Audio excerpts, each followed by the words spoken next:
ಕರ್ನಾಟಕದವರು ಮತ್ತು ಕೇರಳ, ತಮಿಳುನಾಡು 6 ಜನ ಕಾಮ್ರೇಡ್ಸ್ ನಾವು ಮುಖ್ಯವಾಹಿನಿಗೆ ಬರಬೇಕು ಅಂತೇಳಿ ಒಂದು ಡಿಸೈಡ್ ಮಾಡಿ ನಾವೀಗ ಡಿಸ್ಕಷನ್ ರೌಂಡು ಮುಗಿಸಿದ್ವಿ.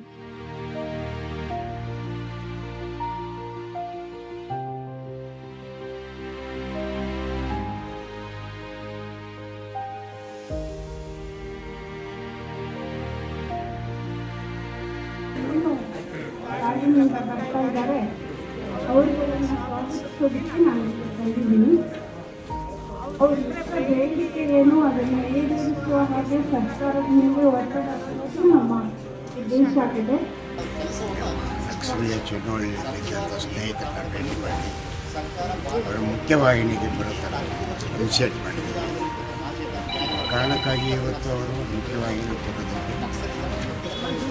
ಬುದ್ಧಿರ ಯೋಚನೆ ಮಾಡಿ ಒಂದು ಕ್ಲಾರಿಟಿ ಇಟ್ಕೊಂಡು ನಾವೊಂದು ಸಮುದಾಯದ ಜೊತೆಗೆ ಜನರ ಇಶ್ಯೂಸ್ ಮೇಲೆ ನಾವು ಹೊರಗಡೆ ಚಳವಳಿ ಮಾಡೋಣ ಅಂತ ಅಭಿಪ್ರಾಯಕ್ಕೆ ಬಂದು ಅವರೊಂದು ಮಾರಲ್ ಆಗಿ ಫೀಲ್ ಮಾಡಿ ಇವತ್ತು ಸ್ಟ್ಯಾಂಡ್ ಆಗ್ತಾ ಇದ್ದಾರೆ. ನೀವೆಲ್ಲರೂ ಅಂದ್ಕೊಂಡಾಗೆ ಅಥವಾ ಪತ್ರಿಕೆಗಳಲ್ಲಿ ಬಂದಂಗೆ ಇವತ್ತು ನಾಡಿಗೆ ಬರ್ತಕ್ಕಂಥ ಅಥವಾ ಮುಖ್ಯವಾಹಿನಿಗೆ ಬರ್ತಕ್ಕಂಥ ಸಂಗಾತಿಗಳು ಯಾವುದೇ ಎನ್ಕೌಂಟರ್ ಭಯಪಟ್ಟು ಬಂದಿದ್ದಾರೆ, ಆರೋಗ್ಯದಲ್ಲಿ ವೀಕ್ ಆಗಿದ್ದಾರೆ, ಅವರಿಗೆ ಕ್ರಮನಿರಸನರಾಗಿದ್ದಾರೆ, ದಾರಿ ತಪ್ಪಿ ದುಡಿದ ನಿರ್ಧಾರವನ್ನ ಪಶ್ಚಾತ್ತಾಪ ಪಟ್ಟಿದ್ದಾರೆ ಅಂತ ನೀವು ಯಾರು ಅಂದ್ಕೋಬೇಕು.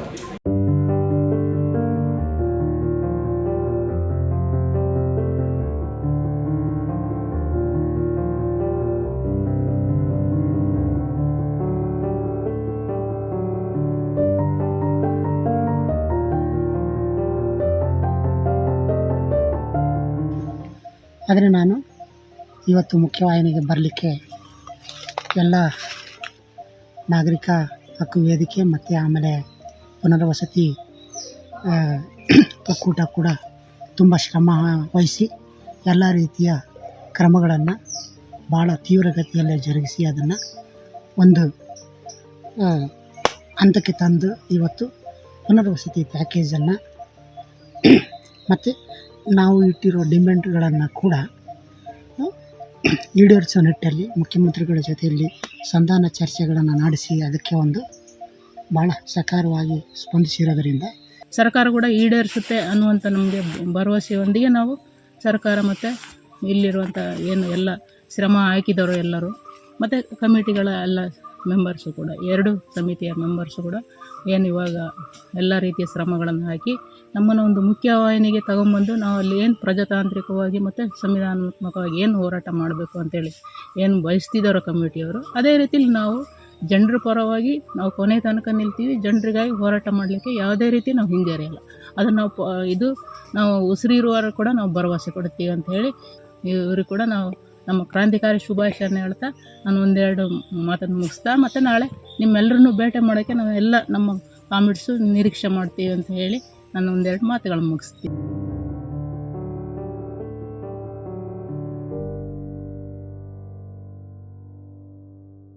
ಮುಖ್ಯವಾಹಿನಿಗೆ ಬರಬೇಕಾದಂತ 6 ಜನ ಮತ್ತು ನಾನೀಗಾಗಲೇ ಹೇಳ್ದಂಗೆ ಶಾಂತಿಗಾಗಿ ನಾಗರಿಕರ ವೇದಿಕೆ, ನಕ್ಸಲೀಯ ಪುನರ್ವಸತಿ ಮತ್ತು ಶರಣಾಗತಿಯ ಸಮಿತಿ ಸದಸ್ಯರು, ನಾಗರಿಕ ಸಮಾಜದ ಮುಖಂಡರು ಬರಬೇಕಾದಂತದನ್ನ ಸನ್ಮಾನ್ಯ ಮುಖ್ಯಮಂತ್ರಿಗಳು ಅತೀವವಾದಂತ ಆಸಕ್ತಿ ವಹಿಸಿ ಈ ಸರ್ಕಾರದ ಎದುರಿಗೆನೆ ನೀವು ಮುಖ್ಯವಾಹಿನಿಗೆ ಬರಬೇಕು, ನಾನೇ ಖುದ್ದು ನಿಂತು ಈ 6 ಜನ ನಕ್ಸಲರ ಮುಖ್ಯವಾಹಿನಿ ಕಾರ್ಯಕ್ರಮನ ನಾನೇ ನಡೆಸ್ಕೊಡ್ತೀನಿ, ನೀವು ನೇರವಾಗಿ ಬೆಂಗಳೂರಿಗೆ ನನ್ನ ಸಮ್ಮುಖದಲ್ಲೇ ಮುಖ್ಯವಾಹಿನಿ ಬರೋ ಕಾರ್ಯಕ್ರಮವನ್ನು ಮಾಡಬೇಕು ಅಂತ ಹೇಳಿ ನಮ್ಮ ಎಲ್ಲಾ ಮುಖಂಡರುಗಳಿಗೆ ಮನವಿ ಮಾಡಿದ ಹಿನ್ನೆಲೆಯಲ್ಲಿ ಈ ಮುಖ್ಯವಾಹಿನಿ ಕಾರ್ಯಕ್ರಮವನ್ನ ಚಿಕ್ಕಮಗಳೂರಿನಿಂದ ರಾಜ್ಯದ ರಾಜಧಾನಿ ಬೆಂಗಳೂರಿಗೆ ಸ್ಥಳಾಂತರಿಸಲಾಗಿದೆ.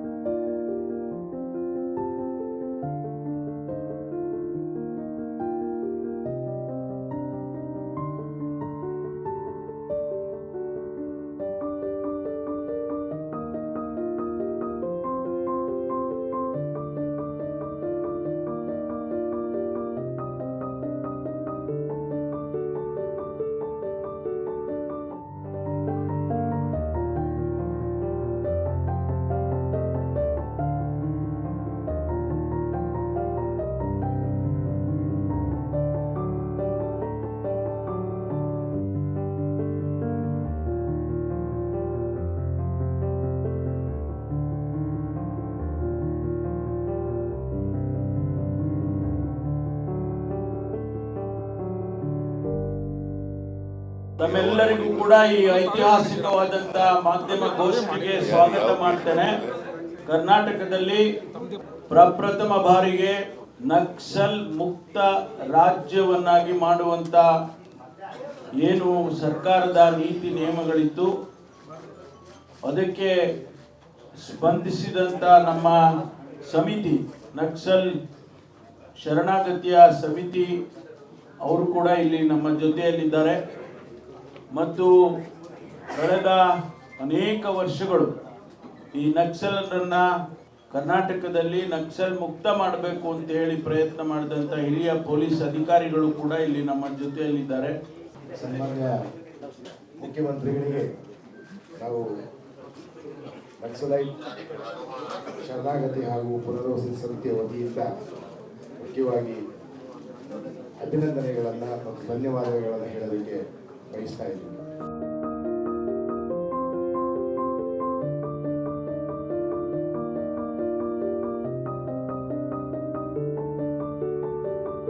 ಎಲ್ಲ ಮಾಧ್ಯಮದ ಮುಂದೆ ಒಂದು ಮಾತು ಹೇಳಬೇಕು ಅಂತ ಹೇಳಿದ್ರೆ, ನಮಗೆ ಮುಖ್ಯವಾಹಿನಿಗೆ ಬರೋದಕ್ಕೆ ಮಾನ್ಯ ಮುಖ್ಯಮಂತ್ರಿಯವರು ತುಂಬ ಗೌರವದಿಂದ ಮತ್ತು ಭಾಳ ಪೂರ್ವಕವಾಗಿ ನಮ್ಮನ್ನು ಗೌರವಿಸಿದ್ದಾರೆ. ನಾವು ಕೂಡ ಅವ್ರಿಗೆ ಅಭಿನಂದನೆಗಳನ್ನು ಹೇಳ್ತೀವಿ ಮತ್ತು ಧನ್ಯವಾದಗಳನ್ನು ಹೇಳ್ತಾ, ಆಮೇಲೆ ನಾವಿಟ್ಟಿರುವಂಥ ಡಿಮ್ಯಾಂಡ್ಗಳನ್ನು ನಾವು ಕೊಟ್ಟಿದ್ದೀವಿ. ನಾವು ಕಾನೂನುಬದ್ಧವಾಗಿ ಮತ್ತು ಸಂವಿಧಾನಾತ್ಮಕವಾಗಿ ಇಲ್ಲಿ ಏನು ಹೋರಾಟಗಳು ಜನರ ಪರವಾಗಿ ನಡೀತಿದ್ದಾವೋ ಅದರಂತೆ ನಾವು ಮುಂದೆ ನಡ್ಕೊಳ್ತೀವಿ. ನಾವು ಪರಿವರ್ತನೆಯಾಗಿ ಬಂದಿದ್ದೀವಿ. ನಕ್ಸಲಿಸಮ್ ಅನ್ನೋದು ನಾವು ನಿಮ್ಮ ಮುಂದೆ ಹೇಳೋಕ್ಕೆ ಇಷ್ಟಪಡ್ತೀವಿ.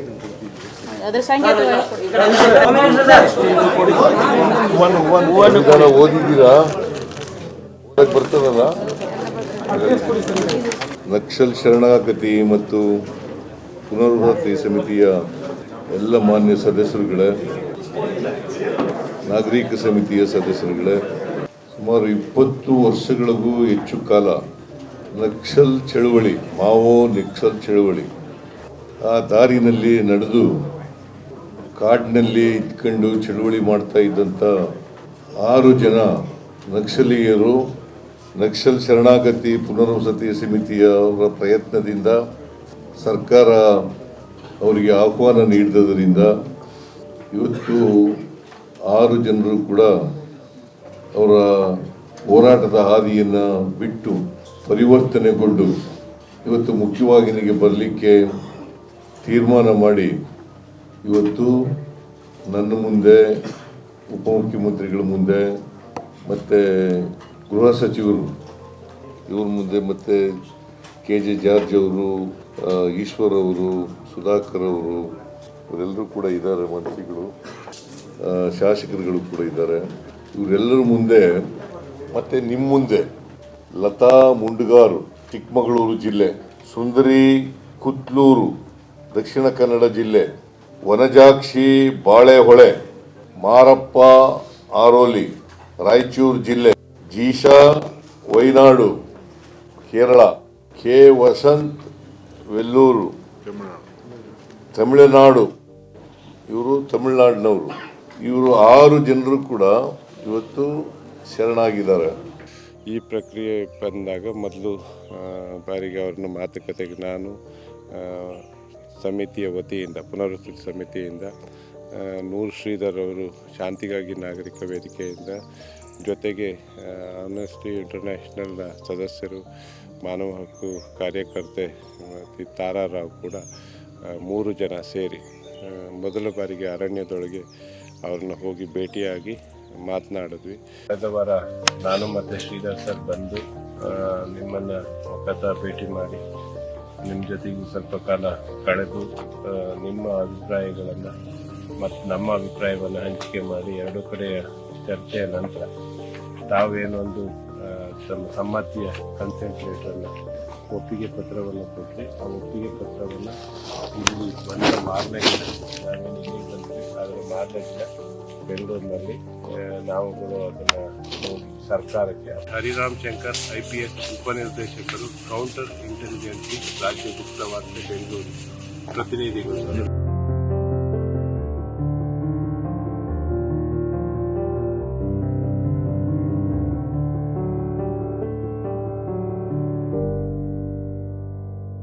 ಈ ಫಾಲೋ ಅಪ್ನಲ್ಲಿ ಇದ್ದಾಗಲೇ ಕೂಡ ವಿಕ್ರಮ್ ಗೌಡ್ರು ಅವರ ಎನ್ಕೌಂಟ್ರ್ ಆಗುತ್ತೆ.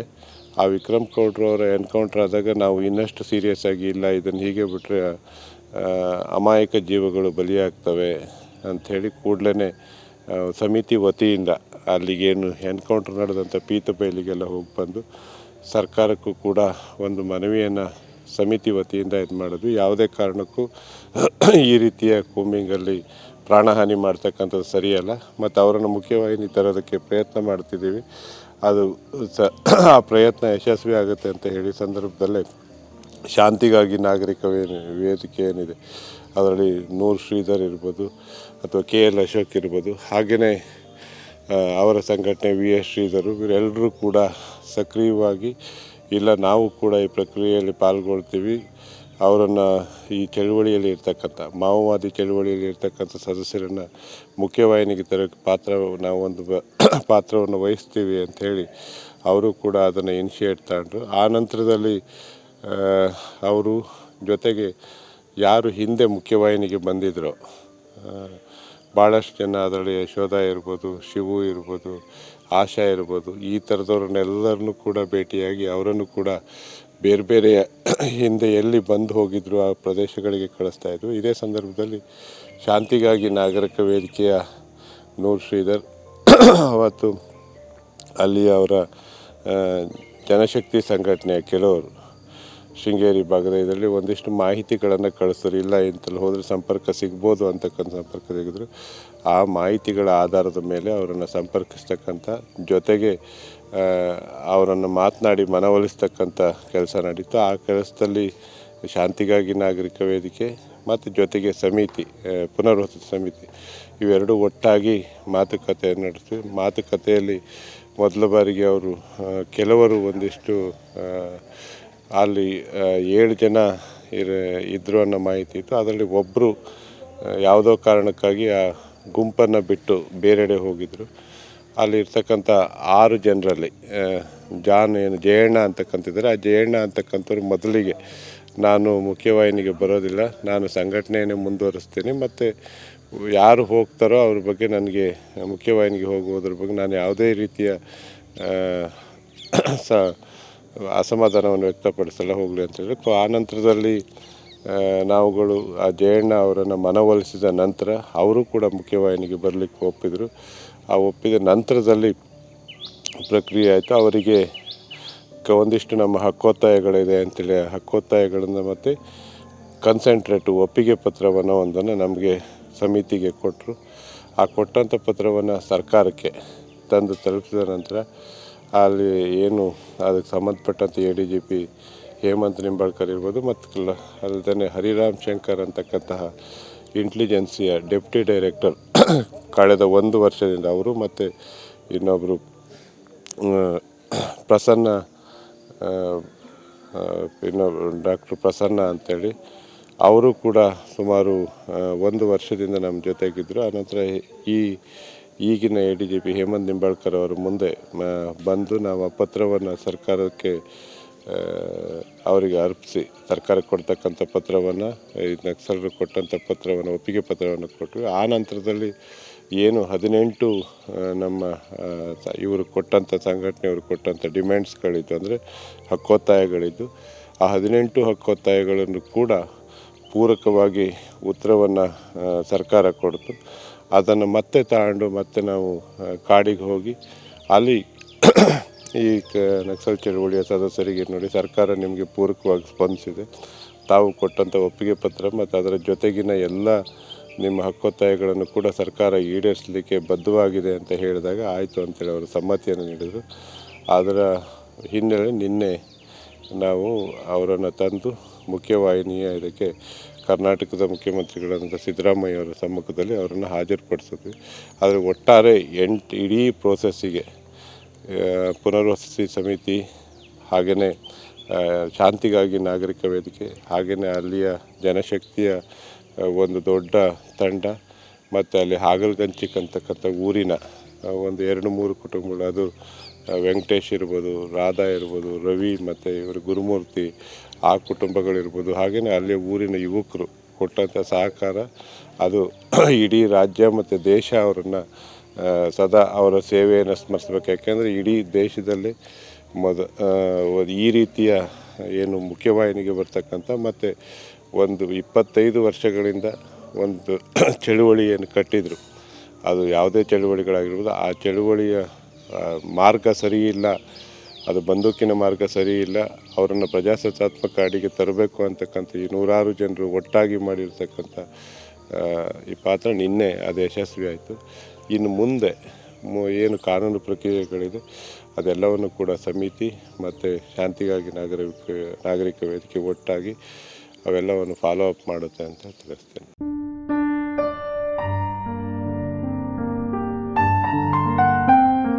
ಕುಟುಂಬಕ್ಕೆ ಅನ್ನಿಸ್ತಾ ಇದೆ. ನಮಗೆ ತುಂಬ ಸಂತೋಷ ಅನಿಸುತ್ತೆ. ನಾವು ಮಕ್ಕ ನೋಡಬೇಕು, ಅದು ಪೂರ್ವವಾಗಿ ನಾವು ರಾತ್ರಿ ನಿದ್ರೆ ಇಲ್ಲದೇ ಇದ್ದು ನಮ್ಗೆ ಬರೋದು ಕಷ್ಟ ಇತ್ತು. ಗಾಡಿ ಯೂಸ್ ಮಾಡಲಿಕ್ಕೆ ಆಗಲ್ಲ, ಆದರೂ ಏನನ್ನು ಮಾಡಿ ನಾವು ಬಂದಿದ್ದೀವಿ. ಅಂದರೆ ಅವಳ ಬೇಡಿಕೆಯ ಅವಳ ಬೇಡಿಕೆನೇ ಸರ್ಕಾರ ಆಮೇಲೆ ಅವಳಿಗೊಂದು ಕೆಲಸ ಅವಳ ಮಕ್ಕ ನೋಡೋದಾಗಿ ನಾವು ಬಂದಿದ್ದೀವಿ. ಅವಳು ಬರೋದು ಮುಖ್ಯವಾಣಿಗೆ ಬಂದದ್ದು ನಮಗೆ ತುಂಬ ಸಂತೋಷ.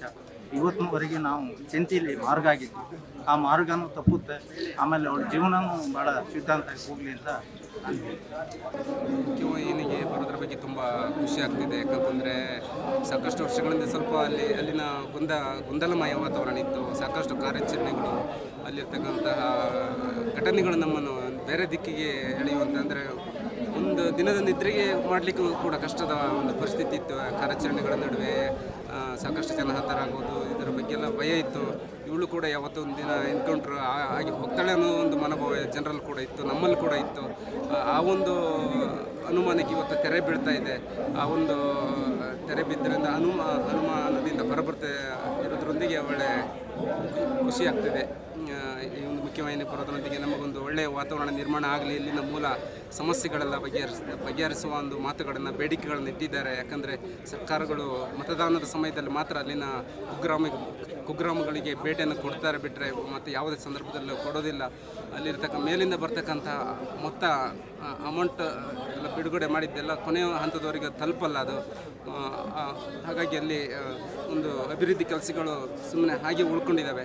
ಅವೆಲ್ಲ ಕೆಲಸಗಳಲ್ಲಿ ಆಗಿ ಮುಂದಿನ ಸಾಕಷ್ಟು ಯುವಕರು ಕೂಡ ಇದ್ದಾರೆ. ಅವರು ಕೂಡ ಅಂತಹ ಒಂದು ಚಟುವಟಿಕೆಯಲ್ಲಿ, ನಕ್ಸಲ್ ಚಟುವಟಿಕೆಯಲ್ಲಿ ಭಾಗಿಯಾಗದಂತೆ, ರಕ್ತಪಾತವಾಗದಂತೆ ತಡೆಯುವಂಥ ಕೆಲಸವನ್ನು ಮಾಡಬೇಕು. ಬಂದೂಕಿಗೆ ಉತ್ತರ ಅನ್ನೋ ಹಾಗೆ ಸಾಕಷ್ಟು ಕಾರ್ಯಾಚರಣೆಗಳನ್ನು ಮಾಡಿ ಸರ್ಕಾರ ಹಣನ ಪೋಲು ಮಾಡಿದೆ ಅಂತ ನಾನು ಬೇಕಾದ್ರೆ ಹೇಳ್ತೀನಿ. ಅದೇ ಹಣನ ಅವರು ಅಲ್ಲಿನ ಅಭಿವೃದ್ಧಿ ಕೆಲಸಗಳಿಗೆ, ಅಲ್ಲಿನ ಜನಪರವಾದ ಕೆಲಸಗಳಿಗೆ ಹಾಕಿದ್ದಿದ್ರೆ ಇಷ್ಟೆಲ್ಲ ರಕ್ತಪಾತ ಆಗ್ತಿರಲಿಲ್ಲ. ಒಳ್ಳೆಯ ಬೆಳವಣಿಗೆ ಅಂತ ಅನಿಸ್ಕೊಳ್ತಿತ್ತು. ಎಲ್ಲ ಅಭಿವೃದ್ಧಿ ಚಟುವಟಿಕೆಗಳು ಸಕ್ರಿಯವಾಗ್ತಿತ್ತು ಅಂತ ಅನಿಸುತ್ತೆ ನನಗೆ.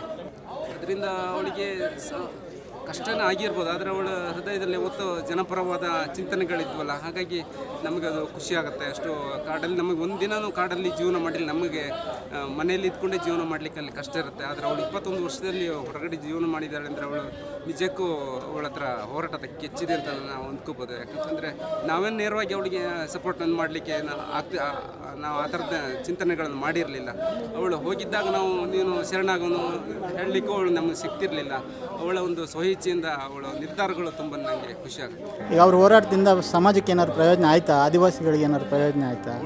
ಅವರ ಹೋರಾಟದಿಂದ ಸುಮಾರು ನಮಗೆ ಅಲ್ಲಿರ್ತಕ್ಕಂತಹ ನಕ್ಸಲ್ ಪ್ಯಾಕೇಜ್ ಅಡಿಯಲ್ಲಿ 35ರಿಂದ 40 ಕೋಟಿನ ಅಮೌಂಟನ್ನು ರಿಲೀಸ್ ಮಾಡಿದ್ದರಿಂದ ಸ್ವಲ್ಪ ಅಲ್ಲಿರ್ತಕ್ಕಂಥ ನದಿಗಳಿಗೆ, ಅಲ್ಲಿ ಹಳ್ಳಗಳಿಗೆ ಸ್ವಲ್ಪ ಸೇತುವೆ ನಿರ್ಮಾಣ ಆಯಿತು. ಯಾವುದೂ ಕೂಡ ಇರಲಿಲ್ಲ. ಕಿಲೋಮೀಟರ್ ಗಟ್ಟಲೆ ಅಲ್ಲಿ ಬೆಳೀತಕ್ಕಂಥ ಭತ್ತವನ್ನು ಹೊತ್ಕೊಂಡು ಹೋಗುವಂಥ ಸಂದರ್ಭಗಳಲ್ಲಿ ಇತ್ತು. ಅಲ್ಲಿ ರೈತರಿಗೆ ಅಲ್ಪ ಸ್ವಲ್ಪ ಜಮೀನಿನವರು ಸ್ವಂತ ದುಡಿಮೆಯಿಂದ ಹಾಕಿ ಅಲ್ಲಿನ ರಸ್ತೆಗಳನ್ನು ಮಾಡಿಕೊಳ್ಳತಕ್ಕಂಥ ಸಂದರ್ಭ ಇತ್ತು. ಅದೆಲ್ಲ ಕೂಡ ಸ್ವಲ್ಪ ಕಡಿವಾಣ ಆಯಿತು ನಕ್ಸಲ್ ಈ ಆ ಒಂದು ಪ್ಯಾಕೇಜ್ನ ಅಡಿಯಲ್ಲಿ ಬಂತಕ್ಕಂಥ ಹಣದ. ನೀವೇನಾಗಬೇಕು ಲತಾ ಅವರು? ಈಗ ಇಷ್ಟು ವರ್ಷ ಅವರು ಇರಲಿಲ್ಲ, ಇದ್ರ ಬಗ್ಗೆ ಏನು ನಿಮ್ಮ ಜನ ಎಲ್ಲ ಏನು ಮಾತಾಡ್ತಾ ಇದ್ರು? ಎಲ್ಲ ಹೋಗಿದ್ದಾರೆ, ನಕ್ಸಲ್ ಆಗಿದ್ದಾರೆ ಅಂತೆಲ್ಲ ಪೇಪರ್ಲೆಲ್ಲ ನೀವು ಸುದ್ದಿ ನೋಡಿದಾಗ ಏನು ಅನಿಸ್ತಾ ಇತ್ತು ನಿಮಗೆ? ಪೊಲೀಸರು ಯಾವ ರೀತಿಯಲ್ಲಿ ನಿಮ್ಮ ಬಂದು ವಿಚಾರಣೆ ಮಾಡಿದ್ರಾ? ಏನಾಯ್ತು ಅದ್ರ ಬಗ್ಗೆ? ಅದು ಆದರೂ ಅಂದರೆ ನಮಗೆ ಅದ್ರ ಬಗ್ಗೆ ಅಷ್ಟು ಗೊತ್ತಿರಲಿಲ್ಲ. ಆದರೂ ಇನ್ನೂ ಅವ್ರು ಇಲ್ಲೂ ಅಂತೇಳಿ ನಾವು ಯೋಚನೆ ಮಾಡಿದ್ವಿ. ಕಳೆದೊಂದು ಸ್ವಲ್ಪ ಟೈಮಿಂದ ಇದ್ದಾರೆ ಅಂತ ಗೊತ್ತಾದಮೇಲೆ ಗೊತ್ತಾಗಿ ಮತ್ತೆ ಸ್ವಲ್ಪ ನಮ್ಮೂರಲ್ಲಿ ಗಲಾಟೆ ಇದು ಸ್ವಲ್ಪ ಆಯಿತು. ಅದಾದಮೇಲೆ ಮತ್ತೆ ಈಗ ಶರಣಾಗ್ತೀನಿ ಅಂತೇಳಿ ಇದು ಮುಂದೆ ಬಂದಿದ್ದಾರೆ.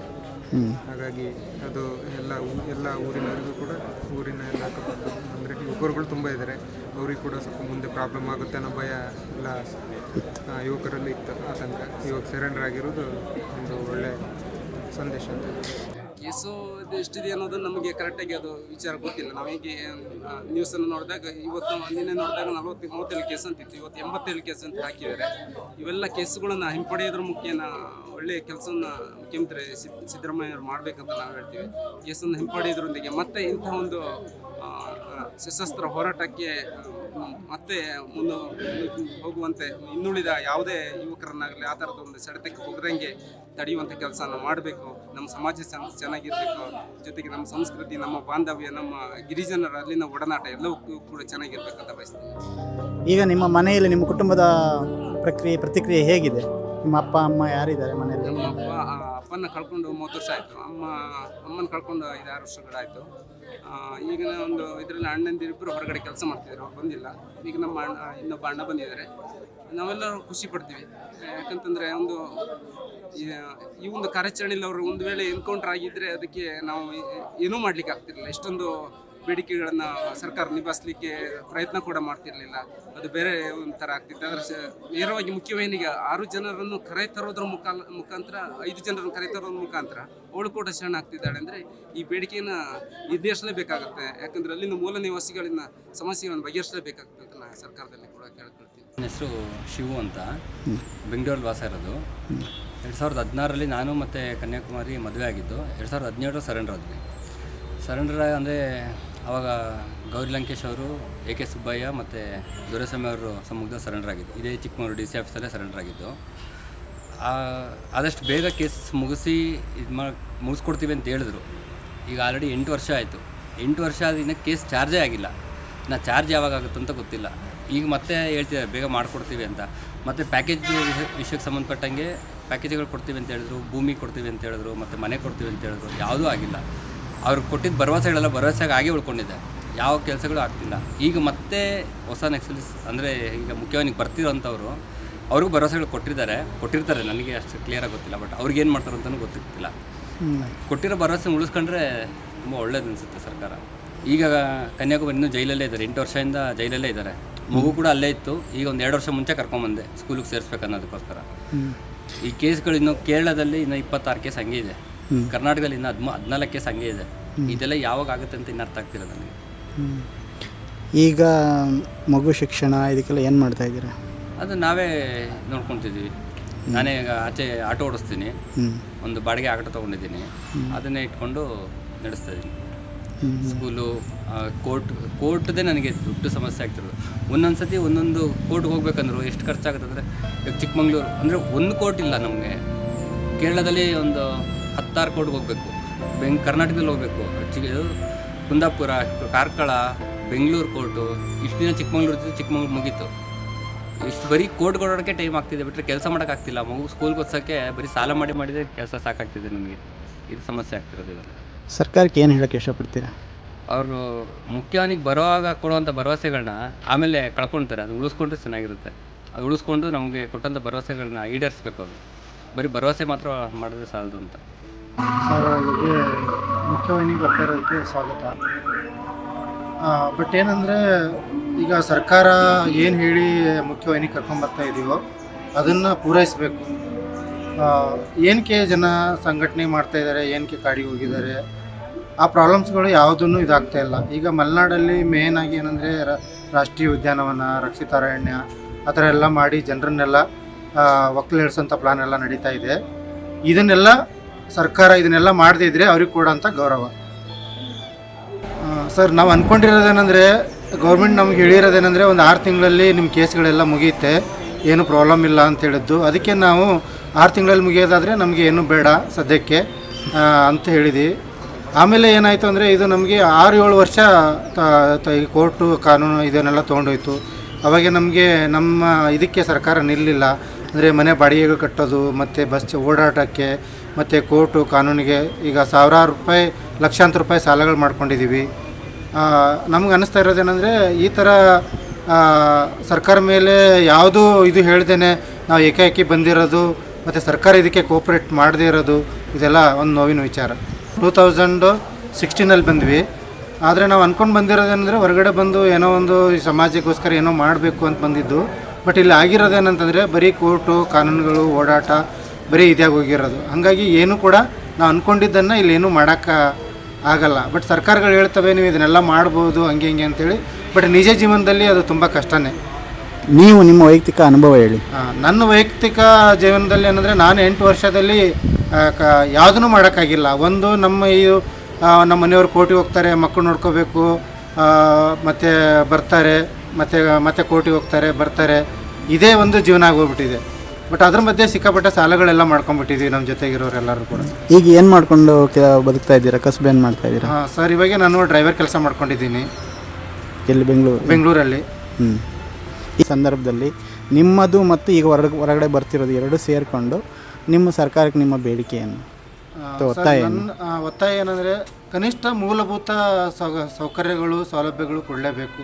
ಅವರಿಗೆ ಒಂದು ಮನೆ ಮತ್ತು ವಾಸ ಇರೋಕ್ಕೆ ಏನಾದರೂ ಒಂದು ಉದ್ಯೋಗ, ಬಟ್ಟೆ, ಆ ಥರದ್ದು ಯಾವುದೋ ಒಂದು ಮಾಡಬೇಕು. ಇಲ್ಲಾಂದರೆ ಸುಮ್ಮನೆ ಕರ್ಕೊಂಬಂದು ಈ ಥರ ಬಿಟ್ಬಿಟ್ರೆ ಏನಂದರೆ ಅವರು ಭಾಳ ಇದಕ್ಕೆ ಒಳಗಾಗ್ತಾರೆ. ಯಾಕಂದರೆ ಆ ಕಡೆ ಜನಕ್ಕೆ ಏನೋ ಮಾಡಬೇಕು ಅಂತ ಬಂದಿರ್ತಾರೆ, ಅದು ಮಾಡೋಕ್ಕಾಗಲ್ಲ. ಈ ಕಡೆ ತಮ್ಮ ಜೀವನನ ನೆರವೇರಿಸೋಕ್ಕೂ ಆಗಲ್ಲ. ಹಾಗಾಗಿ ತುಂಬ ತಂತ್ರ ಸ್ಥಿತಿಗೆ ಹೋಗ್ತಾರೆ ಮತ್ತು ತುಂಬ ಕಷ್ಟ ಕಾಲಕ್ಕೆ ಹೋಗಿರ್ತಾರೆ. ಅದನ್ನು ಅವರು ಈಗ ಸರ್ಕಾರಕ್ಕೆ ಹೇಳ್ತಾ ಇರೋದು ಅದನ್ನೇ, ಸುಮ್ಮನೆ ಕರ್ಕೊಂಬಂದು ಇದು ಮಾಡೋದಲ್ಲ. ಈಗ ಅವ್ರು ಮಾಡಬೇಕು ಅಂದರೆ ಈಗ ನೀವು ಹೇಳ್ತೀರ ಅಲ್ಲಿಂದ ಬಂದಮೇಲೆ ಜನಪರ ಚಳವಳಿಗಳು ಮಾಡ್ಬೋದು ಅಂತೇಳಿ. ಹೆಂಗೆ ಮಾಡೋಕ್ಕಾಗುತ್ತೆ? ಈಗ ಅವ್ನು ಬಂದಮೇಲೆ ಸೀದಾ ಒಳಗೆ ಹೋಗ್ತಾರೆ, ಅವ್ರಿಗೆ ಎಷ್ಟು ವರ್ಷ ಆಗುತ್ತೋ ಏನೋ. ಈಗ ಕನ್ಯಾಕುಮಾರಿದೆಲ್ಲ ನೋಡಿ, ಅವಳಿಗೆ 8 ವರ್ಷ ಆದರೂ ಕೂಡ ಇನ್ನೂ ಒಳಗಡೆನೇ ಇದ್ದಾರೆ. ಇನ್ನು ಅದು ಯಾವಾಗ ಮುಗೀತದಂತ ಕೂಡ ಇನ್ನೂ ಇದಿಲ್ಲ. ಈಗ ಅದು ಮಗು 5 ವರ್ಷ ತನಕ ಒಳಗಡೆನೇ ಇತ್ತು, ಇವಾಗ ಕರ್ಕೊಂಬಂದು ಅದಕ್ಕೆ ಸ್ಕೂಲ್ಗೆ ಹಾಕಿದ್ದೀವಿ. ಈ ಥರ ಹೊರಗಡೆ ಬಂದು ಒಂದು 8-10 ವರ್ಷ ಜೈಲಲ್ಲಿ ಇರೋದಾದರೆ ಮತ್ತು ಅವ್ರಿಗೆ ಮುಂದೆ ಏನು ಮಾಡೋಕ್ಕಾಗುತ್ತೆ ಅನ್ನೋದು ನಮ್ಮ ಇದು. ಅದಕ್ಕಾಗಿ ಸರ್ಕಾರ ತ್ವರಿತಗತಿಯಲ್ಲಿ ಕೋರ್ಟ್ಗಳು ತ್ವರಿತಗತಿಯಲ್ಲಿ ಕೋರ್ಟ್ಗಳು ಕೆಲಸ ಮಾಡಿ ಅವ್ರ ಕೇಸ್ಗಳನ್ನು ಇತ್ಯರ್ಥ ಮಾಡಬೇಕು ಅಂತೇಳಿ ನನ್ನ ಅನಿಸಿಕೆ. ನಿಮ್ಮ ಹೆಸರು? ಪರಶುರಾಮ್ ಅಂತೇಳಿ.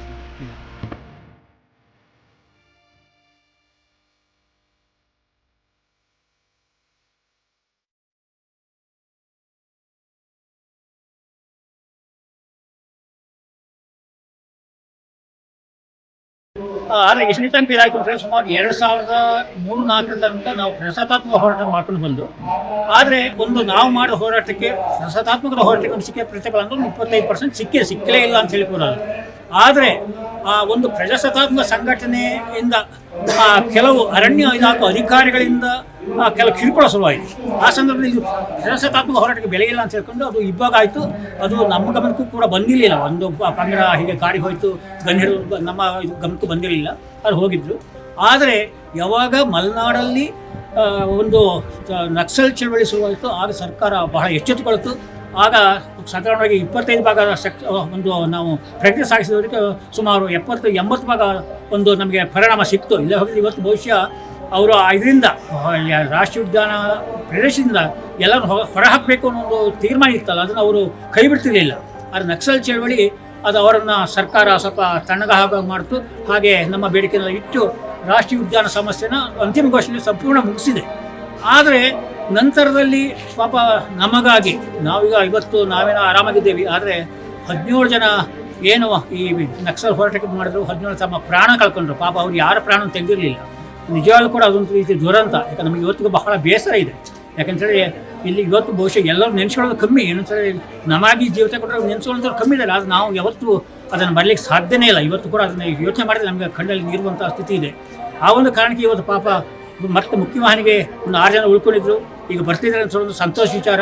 ಇಲ್ಲಿ ಹೇಗೆ ಕಾಣಿಸ್ತಿದೆ ಅಂತ ಹೇಳಿದ್ರೆ ಸರ್ಕಾರಗಳು ಯಾವುದೇ ಆಡದ ಮಾತಿಗೆ ಬದ್ಧವಾಗಿಲ್ಲ ಅನ್ನೋದು ತೋರಿಸ್ತಿದೆ. ಇದು ಒಂದು ರೀತಿ ನಮ್ಮಂಥ ಒಂದು ರೀತಿ ಪ್ರಜಾಸತ್ತಾತ್ಮಕ ಯೋಚನೆ ಮಾಡುವವರಿಗೆ, ಒಂದು ನ್ಯಾಯವನ್ನು ಯೋಚನೆ ಮಾಡುವವರಿಗೆ ಇದು ಒಂದು ರೀತಿ ಮೋಸ ಅಂತ ಹೇಳಬೇಕಾಗುತ್ತೆ. ಯಾಕೆಂತ ಹೇಳಿದ್ರೆ ಪಾಪ ಅವರು ಏನು ಇಲ್ಲಿ ನಿಜವಾಗಲೂ ಕೂಡ ನಮಗೆ ನಿಲ್ಗುಳಿ ಪರಿಣಾಮ ನಮಗೆ ಆಗಾಗ ಸಿಗ್ತಾ ಇರ್ತಾರೆ. ಅವರ ಪರಿಸ್ಥಿತಿ ನೋಡಿದ್ರೆ ಒಂದು ರೀತಿ ಕಾಯಂ ದುಡಿಮೆ ಮಾಡೋ ಹಾಗಿಲ್ಲ. ಒಂದು ರೀತಿ ಕೋಟಿ ಆಡ್ಕೊಂಡು ಖರ್ಚು ಮಾಡಲಿಕ್ಕೆ ಹಣ ಇಲ್ಲ. ಪಾಪ ಪುಸ್ತಕ ಮಾಡ್ಕೊಂಡು ಜೀವನ ಮಾಡ್ತಿದ್ರೆ ಅದನ್ನು ಸರ್ಕಾರಗಳು ಯೋಚನೆ ಮಾಡಬೇಕು. ಹಾಗಾಗಿ ಈ ಸಂದರ್ಭದಲ್ಲಿ ಏನು ವಿಶೇಷ ನ್ಯಾಯಾಲಯ ರೂಪಿಸಿ ಈಗ ಆಗಲೇ ಏನು ಮುಖ್ಯವಾಹಿನಿಗೆ ಬಂದಾರ ಅವರನ್ನು ಕೂಡ ಆದಷ್ಟು ಬೇಗ ಅವರ ಮೊಕದ್ದಮೆಯನ್ನು ಖುಲಾಸೆಗೊಳಿಸಿ ಅವ್ರಿಗೆ ಏನು ಭೂಮಿ ಕೊಡ್ತೀನಿ ಅಂತ ಹೇಳಿದ್ರೆ ಅದನ್ನು ಭೂಮಿ ಕೊಟ್ಟು ಅವ್ರಿಗೆ ಪಾಪ ನಿರ್ಮೂಲ ಪದ್ಮಾರ್ಪಣೆ ಮನೆ ಮಾಡಿದ್ರೆ ಬಹಳ ಬೇಸರ ಆಗುತ್ತೆ. ಯಾಕಂತೇಳಿದ್ರೆ ಇನ್ನೂ ಸರಿಯಾದ ಮನೆ ಇಲ್ಲ, ವಿದ್ಯುತ್ ಶಕ್ತಿ ಇಲ್ಲ, ಮನೆಗೆ ರಸ್ತೆ ಇಲ್ಲ, ಇಂಥ ಸ್ಥಿತಿಯಲ್ಲಿದ್ದಾರೆ. ಯಾಕಂದರೆ ಅವ್ರ ಬಗ್ಗೆ ಅವ್ರು ಹೋರಾಟ ಮಾಡಿಲ್ಲ, ಅವರು ಹೋರಾಟ ಮಾಡಿದ್ರು ಸಾರ್ವಜನಿಕವಾಗಿ. ಅದನ್ನು ಸರ್ಕಾರ ಯೋಚನೆ ಮಾಡಬೇಕು. ಹಾಗೆ ಸ್ವಲ್ಪ ಜನರು ಕೂಡ ಯೋಚನೆ ಮಾಡಬೇಕಾಗುತ್ತೆ. ಇವತ್ತು ಜನರು ಕೂಡ ಎಲ್ಲರೂ ನಾವು ದೂರದಿಲ್ಲ, ಅದು ಕೆಲವರು ಸ್ವಾರ್ಥಿಗಳು, ಅವರು ತಮ್ಮ ಕೆಲಸ ಆದಮೇಲೆ ಈ ಒಂದು ಹೋರಾಟಗಾರರ ಬಗ್ಗೆ ಗಮನ ಕೊಡ್ತಾ ಇಲ್ಲ. ಅದು ಕೂಡ ಒಂದು ರೀತಿ ಬೇಸರ ಇದೆ. ಅದು ಕೂಡ ಜನ ಕೂಡ ಸ್ವಲ್ಪ ಯೋಚನೆ ಮಾಡುವಂಥ ಸ್ಥಿತಿ ಇದೆ. ಯಾಕಂತ ಹೇಳಿದ್ರೆ ಯಾರು ಕೂಡ ಅವರ ಭೂಮಿ ಜಮೀನು ಇಲ್ಲದೂ ಕೂಡ ಅವ್ರು ಜೀವ ಕಳ್ಕೊಂಡಿದ್ದಾರೆ. ಅದು ನಾವು ಯೋಚನೆ ಮಾಡಲೇಬೇಕಾಗುತ್ತೆ. ಇಂದು 6 ಜನ ನಕ್ಸಲರು ಶರಣಾಗಲಿಕ್ಕೆ ಸರ್ಕಾರಕ್ಕೆ ಈ ಬೇಡಿಕೆಗಳನ್ನಿಟ್ಟು ಅವರು ಶರಣಾಗಲಿಕ್ಕೆ ಮುಖ್ಯವಾಹಿನಿಗೆ ಬರ್ತಿದ್ದರು. ಇದನ್ನು ಸ್ವಾಗತಿಸ್ತೀನಿ. ಜೊತೆಗೆ ಏನು ಇವ್ರ ಮೇಲೆ ಕೇಸ್ಗಳನ್ನು ವಿನಾಕಾರಣ ಕೇಸ್ಗಳು ಹಾಕಿರ್ತಕ್ಕಂಥ ಸುಳ್ಳು ಮೊಕದ್ದಮೆಗಳನ್ನು ಸರ್ಕಾರ ಹಿಂಪಡಿಬೇಕು. ಈ ಹಿಂದೆ ಶರಣರಾಗ್ತಕ್ಕಂಥ ಅವರಿಗೂ ಕೂಡ ಏನು ಈ ರೀತಿ ಸರ್ಕಾರ ಹೇಳಿ ಅದನ್ನು ವಚನ ಭ್ರಷ್ಟ ಆಗಿದೆ, ಆ ರೀತಿ ಮಾಡಬಾರ್ದು. ಈಗ ಏನು ಅವ್ರ ಮೇಲೆ ಇರ್ತಕ್ಕಂಥ ಸುಳ್ಳು ಮೊಕದ್ದಮೆಗಳನ್ನು ಒಂದು 3 ತಿಂಗಳು ಅಥವಾ 6 ತಿಂಗಳೊಳಗೆ ಇತ್ಯರ್ಥಗೊಳಿಸಿ ಅವರು ಕೂಡ ಪ್ರಜಾತಾಂತ್ರಿಕ ಹೋರಾಟಗಳಲ್ಲಿ ಭಾಗವಹಿಸುವ ನಿಟ್ಟಿನಲ್ಲಿ ಮಾಡಿದಾಗ ಅವ್ರಿಗೂ ಕೂಡ ಈ ಸಮಾಜದೊಳಗೆ ಬದುಕಟ್ಕೊಳ್ಳೋಕ್ಕೆ ಅನುಕೂಲ ಆಗ್ತದೆ ಅಂತಕ್ಕಂಥ ಅಭಿಪ್ರಾಯ. ಈಗ ಹೊರಗೆ ಏನು ಬರ್ತಿದ್ದಾರೋ ಅದು ಸಂತೋಷದ ವಿಚಾರ. ಏಕೆಂತಂದರೆ ಅವರ ಕನಸುಗಳು ಏನಿತ್ತು, ಅವರ ದಾರಿ ಹಿಡಿದಿದ್ದು ಅವರಿಗೆ ವೈಯಕ್ತಿಕ ವಿಚಾರ. ಆದರೆ ಆಚೆ ಬರ್ತಕ್ಕಂಥದ್ದು ಈ ಪ್ರಭುತ್ವದಲ್ಲಿ ಸರ್ಕಾರ ಏನು ಅವರನ್ನು ಆಚೆ ಬರೋದಕ್ಕೆ ಒಂದು ಅಶ್ಯೂರೆನ್ಸ್ ಕೊಟ್ಟಿದೆಯೋ, ಆ ಅಶ್ಯೂರೆನ್ಸ್ ಏನಿದೆ, ಆಶ್ವಾಸನೆ ಏನಿದೆಯೋ, ಅವರ ಬೇಡಿಕೆಗಳು ಏನಿದೆಯೋ ಅವುಗಳನ್ನು ಸಂಪೂರ್ಣವಾಗಿ ಈಡೇರಿಸಬೇಕು. ಜೊತೆಗೆ ಏನು ಬಂದೂಕಿನಿಂದ ಸಾವು ನೋವುಗಳು ಆಗ್ತಾಯಿದ್ವು, ಅದು ಪೊಲೀಸರಾಗಿರ್ಬೋದು, ನಕ್ಸಲಿಯ ಅವರು ಆಗಿರ್ಬೋದು, ಅವ್ರುಗಳನ್ನು ಜೀವಗಳು ಯಾರ ಜೀವ ಎಲ್ಲ ಕೂಡ ಎಲ್ಲ ಜೀವಗಳಿಗೆ ಕೂಡ ಮಹತ್ವ ಇದೆ.